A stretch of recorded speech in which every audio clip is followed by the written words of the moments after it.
저는 그날 축하한다는 말을 하면서 웃었는데 집에 오는 길에 아무 말도 하고 싶지 않았습니다.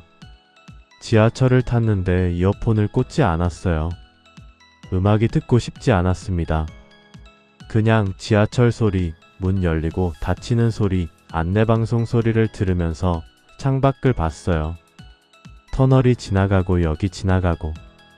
저는 그 안에서 아까 제가 했던 말을 다시 떠올렸습니다. 진짜 잘됐다. 역시 내가 될 줄 알았어. 그 말이 거짓말은 아니었어요. 근데 완전한 진심도 아니었다는 걸 저는 혼자 있을 때만 인정할 수 있었습니다. 지수라는 친구가 있습니다. 대학교 때부터 알았으니까 벌써 8년째 친구예요.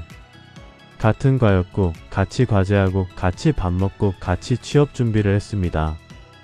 힘든 시기를 함께한 친구였어요. 스펙이 비슷했고, 준비하는 방향도 비슷했고, 그래서 더 가까웠는지도 몰라요. 서로 잘 아는 사이였고, 서로 잘 되길 바라는 사이였습니다. 적어도 저는 그렇게 생각했어요. 그게 흔들리는 날이 올 줄은 그때는 정말 몰랐습니다. 졸업하고 둘 다 취업이 잘 안 됐어요. 지수도 저도 서류에서 계속 떨어졌고 면접까지 갔다가 안 된 적도 여러 번이었습니다. 카페에서 같이 앉아서 이력서를 고치고 자기소개서를 서로 봐주고 안 됐다는 문자를 받으면 서로한테 연락했어요.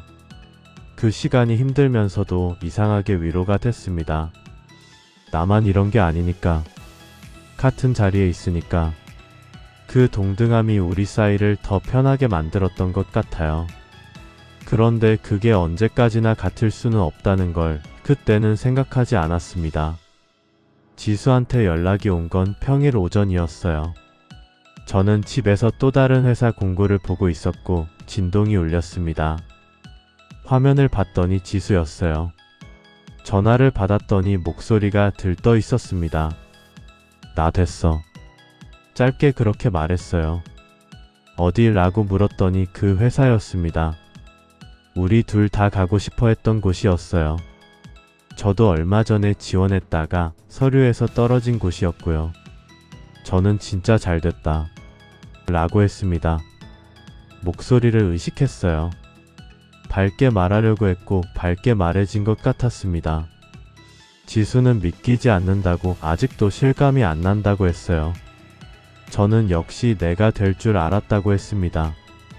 전화를 끊고 나서 폰을 내려놨어요. 방 안이 조용했습니다.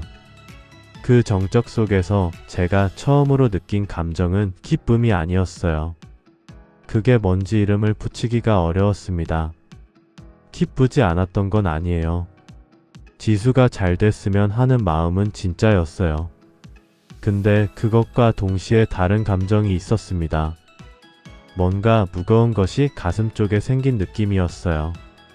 저는 그 감정을 빨리 없애고 싶었는데 없애려고 할수록 더 선명해지는 것 같았습니다. 그날 저녁에 만났어요. 지수가 팝 사겠다고 해서 나갔습니다. 지수는 내내 신나 있었고 저는 같이 웃었어요. 어떤 과정이었는지 들었고 잘했다고 했고 부럽다고도 했습니다. 그 말은 진심이었어요. 부러웠으니까요. 근데 부럽다는 말을 하면서도 저는 그 감정의 온도를 조절하고 있었습니다. 너무 많이 드러내지 않으려고, 너무 없는 척도 하지 않으려고. 그 사이 어딘가에서 적당히 웃고 있었어요. 그게 피곤했습니다. 집에 오는 길에 편의점을 들렀어요. 딱히 살 게 있어서가 아니라 그냥 들어가고 싶었습니다. 음료수 냉장고 앞에서 한참 서 있었어요. 뭘 고를지 고민한 게 아니라 그냥 거기 서 있고 싶었습니다. 형광등이 밝았고 냉장고에서 차가운 바람이 나왔어요.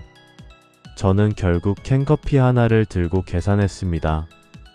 나와서 한 모금 마시고 걸으면서 오늘 내가 웃은 게 맞는 건지 틀린 건지 모르겠다는 생각을 했어요. 그게 처음이 아니었다는 걸 그때 인정했습니다. 돌아보면 그런 순간이 몇 번 있었어요. 다른 친구가 연애를 시작했을 때도, 대학원에 붙었을 때도, 좋은 소식을 들을 때마다 저는 밖에서는 잘 됐다고 했고 혼자 있을 때는 묘하게 무거워졌습니다. 그때마다 스스로를 나쁜 사람이라고 생각했어요. 친구가 잘 됐는데 왜 이러지? 라고 자책했습니다. 근데 자책을 한다고 그 감정이 없어지진 않았어요. 오히려 그 감정을 인정하지 않으려고 할수록 더 오래 남는 것 같았습니다.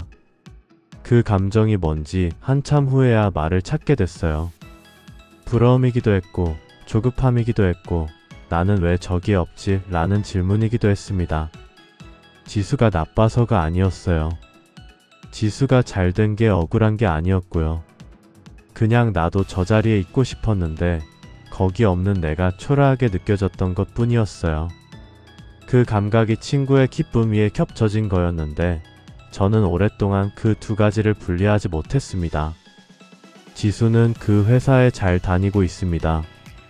나중에 들어보니 적성에 잘 맞는다고 했어요.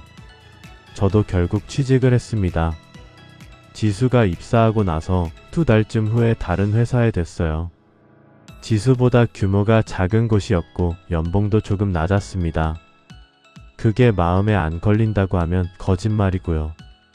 근데 그게 지수 때문은 아니었어요. 그냥 내 상황에 대한 감정이었습니다. 취직하고 나서 지수를 만났을 때 지수가 잘 됐다고 했어요. 진짜 잘 됐다고 늦게 된 만큼 더 잘 될 거라고 했습니다. 저는 그 말을 들으면서 이번에는 좀 달랐어요. 전에는 축하를 받을 때도 뭔가를 의식했는데 그날은 그냥 고마웠습니다. 지수가 진심으로 하는 말이라는 게 느껴졌어요. 그리고 저도 그날 처음으로 지수한테 진심으로 말할 수 있었습니다. 너 그때 됐을 때 진짜 잘 됐다고 생각했어.